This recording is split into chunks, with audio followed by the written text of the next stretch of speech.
Well, I think I really like that with what you're saying about sport, because sport's unpredictable. And, you know, like when we do a workout, we can predict where the pain point comes or where the struggle is going to be, and we can help them over strategize for that. In sport, it's random. It's random. And so you have to adjust on the fly. You have to troubleshoot on the fly. And a lot of that, we don't have an effect on that. Like in the middle of the basketball game, you can't, as a parent, stop your child and make sure they're okay and give them high fives. Like, we're hoping that the skills that we teach them will translate into making those decisions to overcome the obstacle.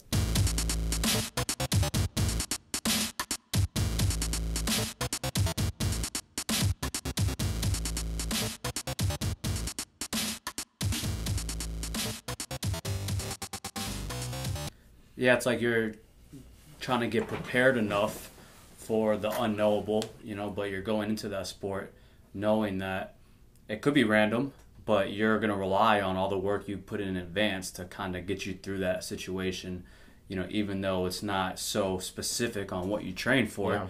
but just your, you know, preparedness will give you that confidence kind of react to it.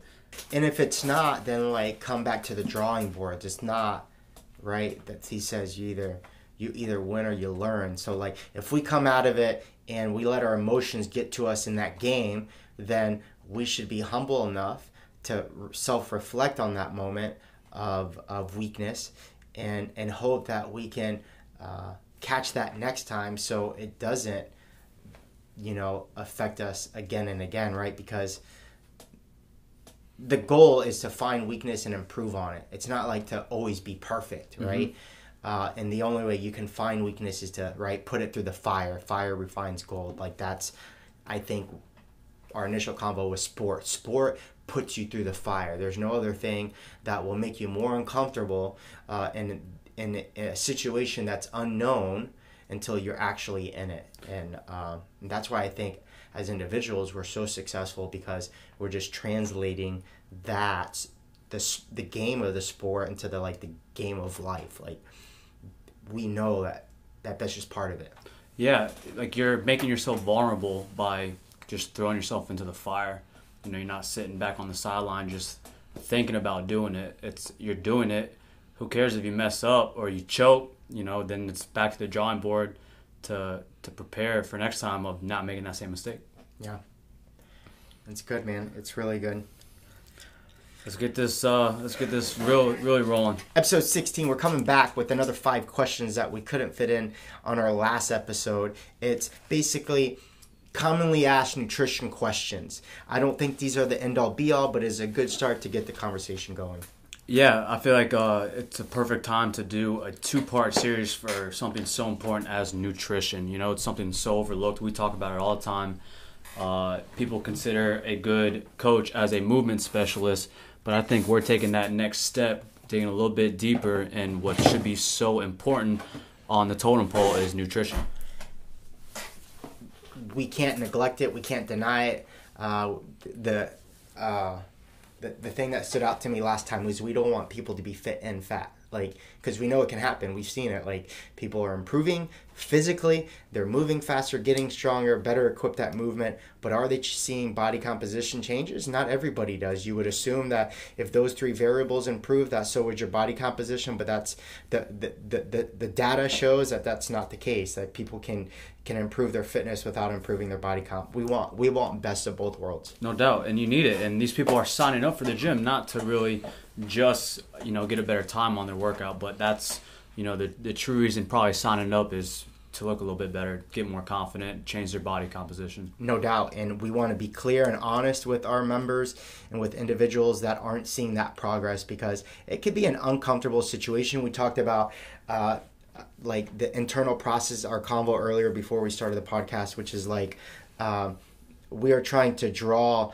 things in from the inside to expose that on the outside through physicality.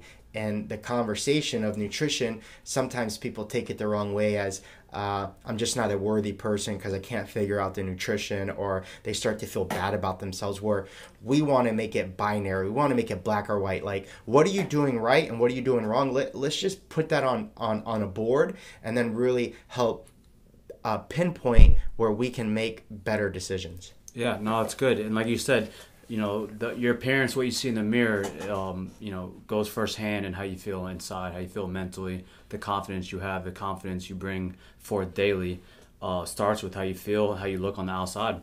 100%.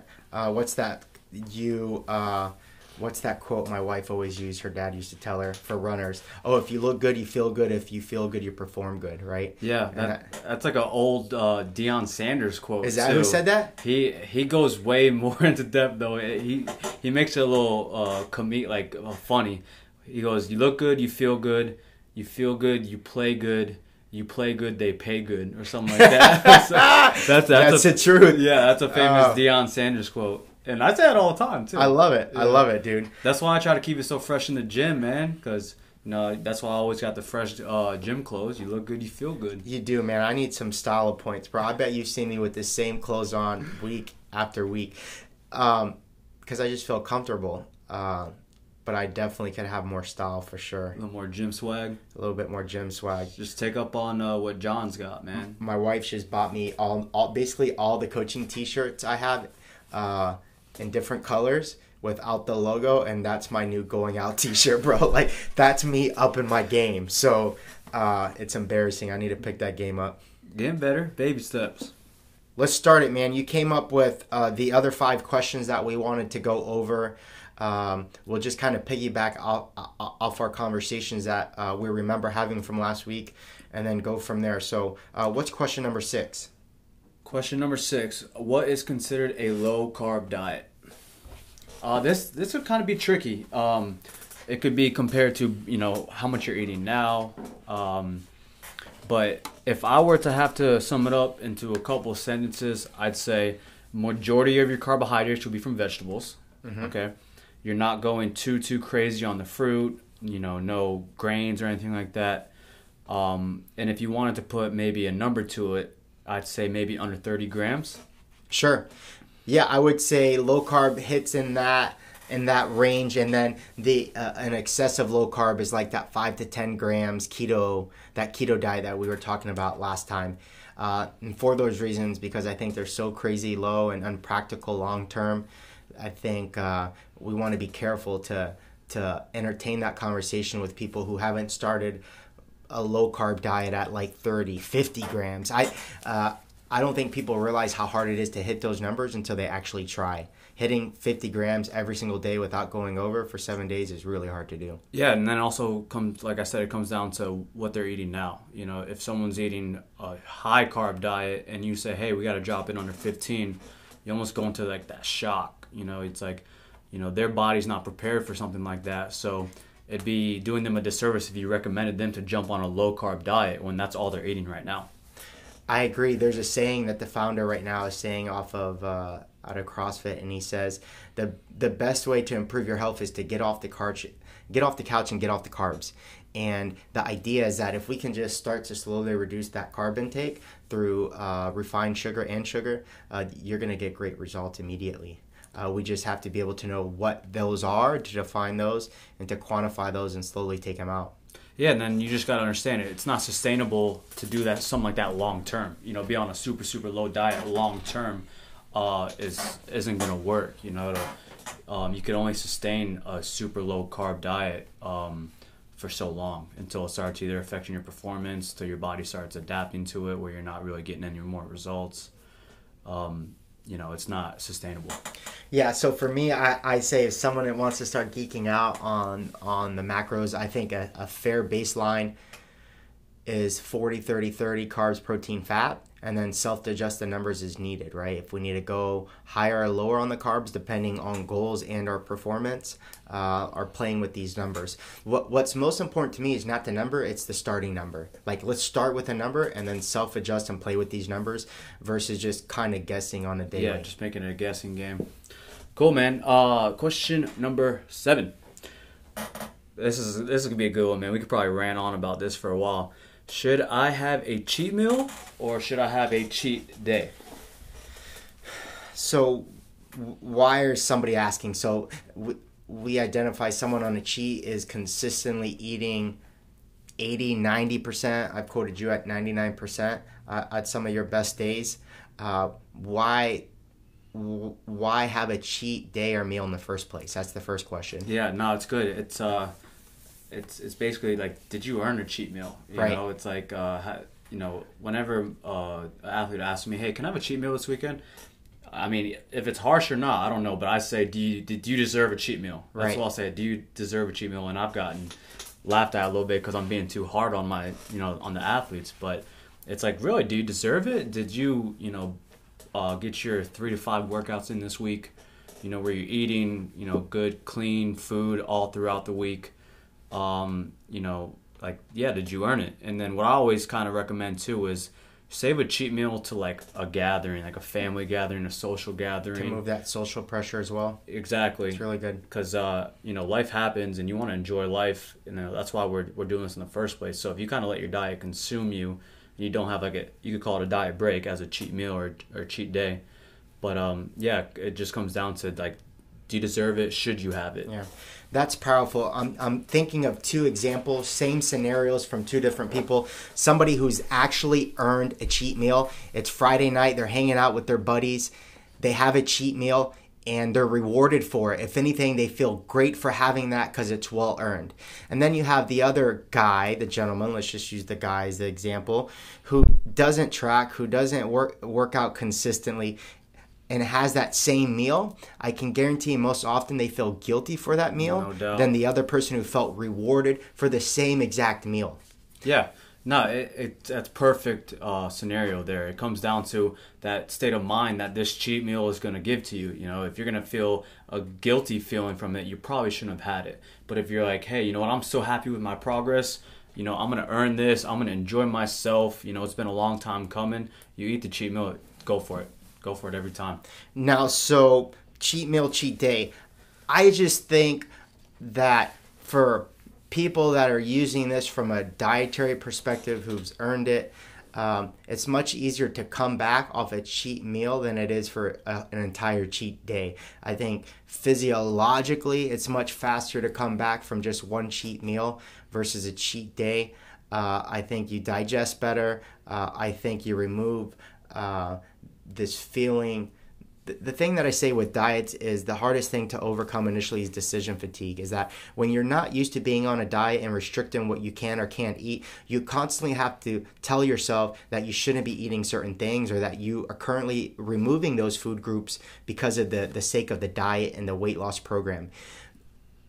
It takes a lot of decision making on a daily basis to do so. So the cheat meal, knowing the day and the time and what you're going to have, removes all that and just gives you like a reset almost from this decision fatigue that you're constantly going through the first, 4 to 8 weeks. Yeah, no, we're definitely on the same page with that.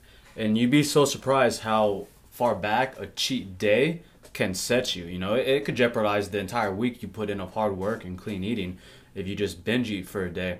And then, you turn that into a cheat day, then it's turned into a cheat weekend. You're going all day Saturday, then it's going to flow into Sunday. Hey, I went pretty crazy yesterday, I'm just going to keep it going. I'll start back up Monday.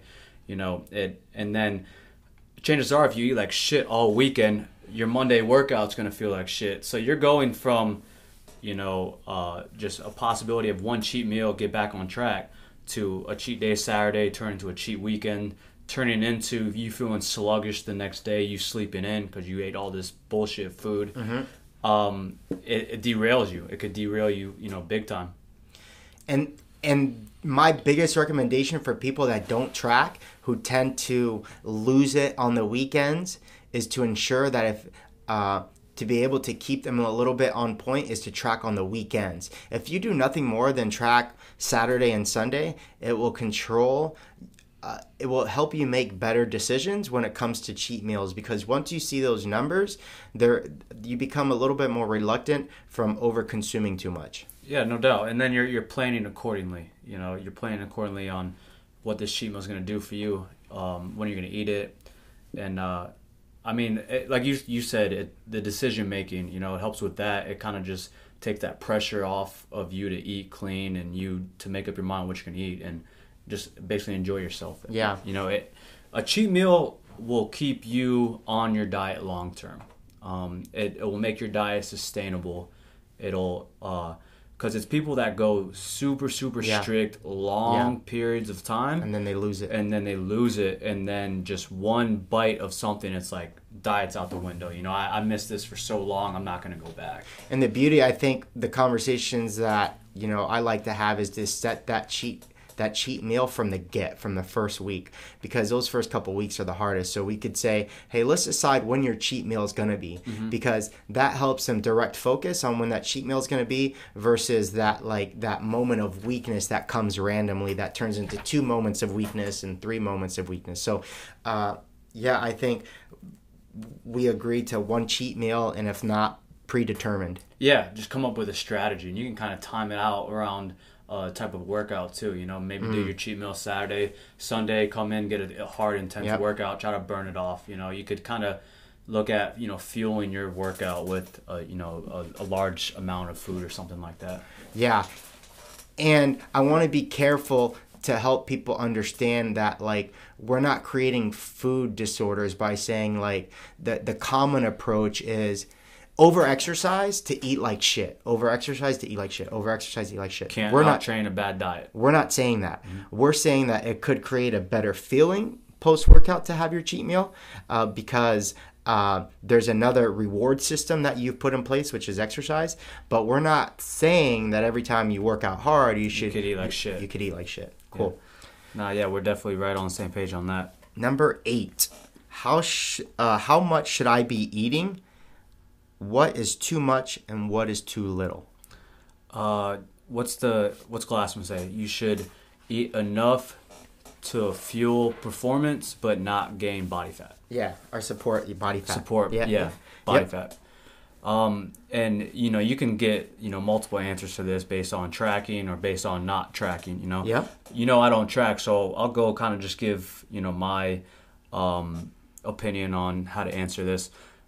Basically, I eat, you know, till I'm full, but, you know, number one priority is what I'm eating. You know, you're not going to get fat from eating, you know, quality food, even if it's you know, a lot or whatever.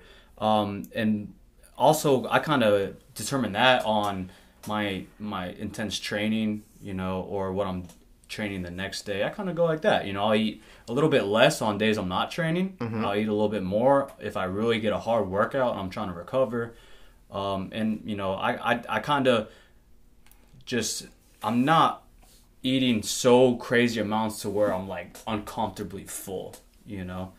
And then I know your point of view is, you know, you track, put the numbers to it. Yeah, or tracking as much as freaking checking your scale a certain day of the week. Like, if somebody's gaining weight, I don't care who you are or what excuse you have, you're over-consuming. There's no ifs, ands, buts about it. And vice versa. If someone's losing weight, we know that they are eating under their total daily energy expenditure. There's no ifs, ands, buts about it. It's science. It says that. It's the basic principle of consuming less than you or expending less than you consume in food. That can be a simple way as weighing yourself once or twice a week. Careful not to weigh every single day. I think it can produce some psychological effects. It can mess with you. There's so many reasons why someone can retain water or not drop that weight or vice versa. Your weight can fluctuate like 3 to 5 pounds in a day. Crazy. Just water. Yeah, doing it a couple days a week, I think, is one to help answer that. For someone who's tracking, there's so many tracking apps. There's so many. The basic math that we use for weight loss can be body weight times 10 to 15. So if I weigh 100, if I want to excessively lose weight, I'm going to take my body weight, 185, and times it by 10. That puts me at 1850. So I can consume about 1850 and still lose weight. That's how I know if I'm eating too little or too much. Let's say I start moderately. I don't know. What's the math on that, bro? 185 times 12. That puts me at 2220. So let's say I start there as my baseline and I stuck to that calorie intake every single day and I didn't lose any weight. The 2220 is still too high. That's how I know I'm eating too much. So the protocol would be the following week, drop that down by 250. So now 1970. And for the next 7 days, I follow 1970. If I start to lose a half pound to a pound, that's my magic number. That's the sweet spot. So we know it's working. I'm eating just enough. Now, the other reason why someone would ask is, remember, all questions really pertain to weight management and sport performance. Now, how do I know if I'm eating too much or too little for sports performance? One is, do I feel like I have enough energy to do the tasks that I need to do on a daily basis for training? The other one for me, if someone's eating too much, is going to be bloating, indigestion. Those are clear signs to me that they're just over consuming, or maybe the meal timing is not right. They're eating way too much too soon pre-training. Yeah. Basically, if you're getting a negative effect from food, food's supposed to fuel you. It's supposed to make you feel good. But if you're eating to the point where you feel sluggish or like shit afterwards, chances are you're overindulging. And another point on the performance side, like you said, if you're under eating and you don't feel like you're performing as well in that specific workout, even afterwards, if you feel sore, you feel beat up before even getting into your next training session, if you're not recovering, you could be under eating. So not just on the performance aspect, but the recovery aspect as well.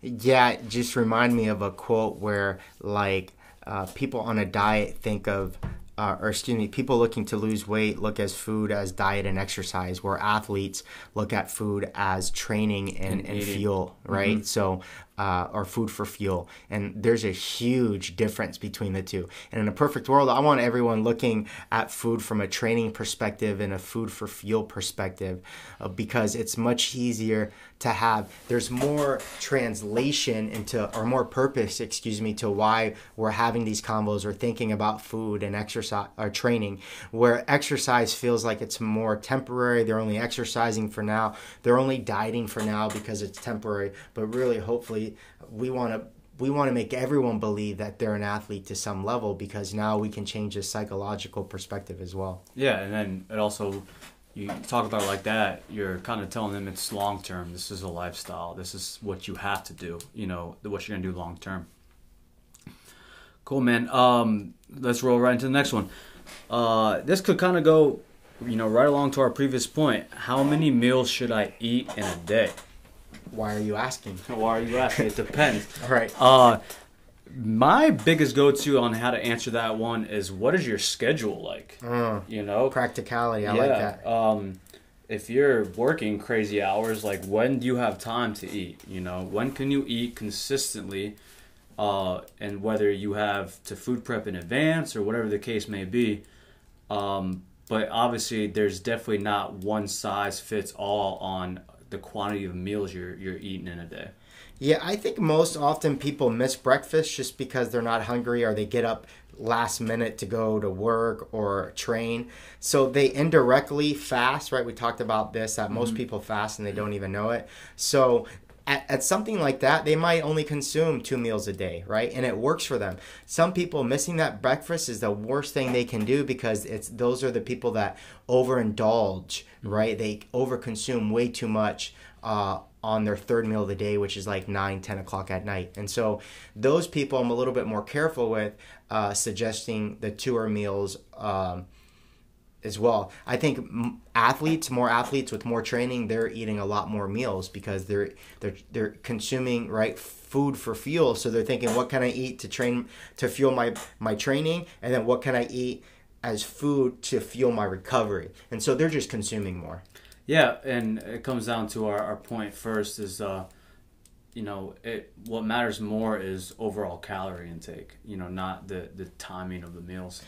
Yeah, that graphic that I shared, I think, on social media the other day on the stories, which is basically, there's a guy and he shows the graphic of someone who eats 2 meals and 3 meals and 4 meals a day, but the total intake of all of them is 2,200 calories. Mm-hmm. So it doesn't matter, right? If you're on a caloric diet and you fix that number, then it doesn't matter how many meals you eat a day as long as you don't go over the number. Yeah, it's that number. Whether you're eating 5 small meals every 2 hours or eating 2 meals, 6 hours apart. And that goes to that last piggyback question, which is, can I eat at night, right? Because basically what they're saying, could I have it, like what I hear inside that, because it's such a commonly asked question, is could I have an extra meal, right?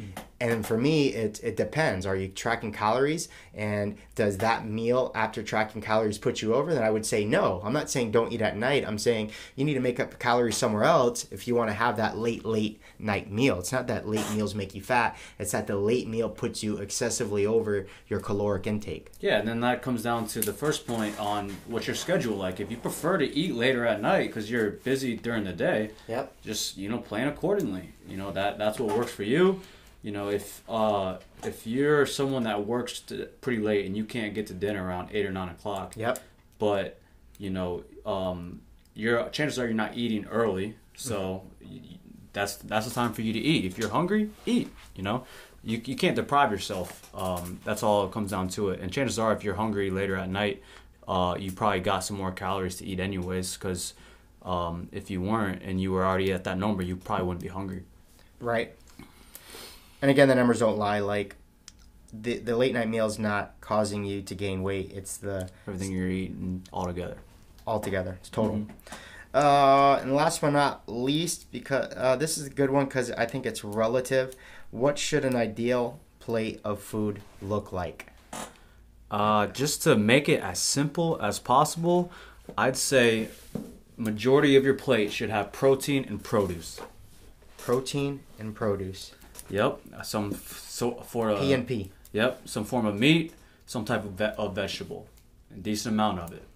Okay, and then you can kind of throw in all the other stuff after. That reminds me of the 4 words of nutrition that we eat, meat, and vegetables. Yeah. Like if people just did that, produce and protein. Like if they just did that, that's 3 words. That's even better.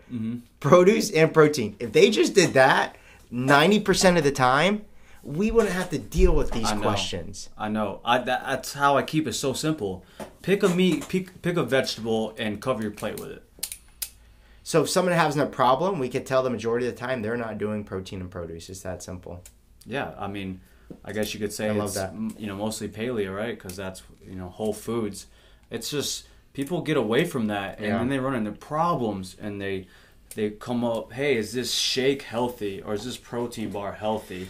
They're looking for the magic pill. Or is this, for breakfast I ate a protein bar and a thing of Greek yogurt. Like, is that healthy? Like, that's not whole foods in my opinion. They're losing. It's like it's you're overcomplicating it, and maybe it's because people are a little lazy. They don't want to cook. If you don't know how to cook, you might struggle. You might struggle unless you're paying for some of these pre-mealed services people got. But yeah, I mean, at the end of the day, just protein and produce. Don't overcomplicate it. The majority of your plate should have a vegetable and a meat. Yeah. I mean, and there's ways to kind of piggyback on that if you're vegan or vegetarian, a protein source. That's why I kind of, I love it. You can go eggs, you can go, whatever, tofu. I don't know what bean burgers. I don't know what these vegans eat, but yeah, I mean, something that's lots of protein and some vegetables. Man, I wish people would just follow through on that. Because really that's the heart of the matter. People are just over consuming the wrong foods. It's really what it comes down to with everything. Yeah, I mean, it's square one. It's the absolute basic. Like if eat meat and vegetables, like the athlete should not have a rebuttal on that. What about this? What about that? Like, is it a meat? Is it a vegetable? Is it protein? Is it produce? Yeah. I love it. Let's leave it there. That was part 2. We'll probably come back in another month or so and do this all over again with questions that piggyback off of these. Yeah, man, I enjoyed it. Keep them coming. Keep it simple. KISSING. Protein, produce, and let everyone stick to your goals. Are you an athlete? Are we trying to deal with these questions as an athlete? Or are you looking at this from a weight management perspective? I think you need to get honest with yourself and making sure that what you're putting into your body is producing the results that you want. Love it, man. Peace. Peace, guys.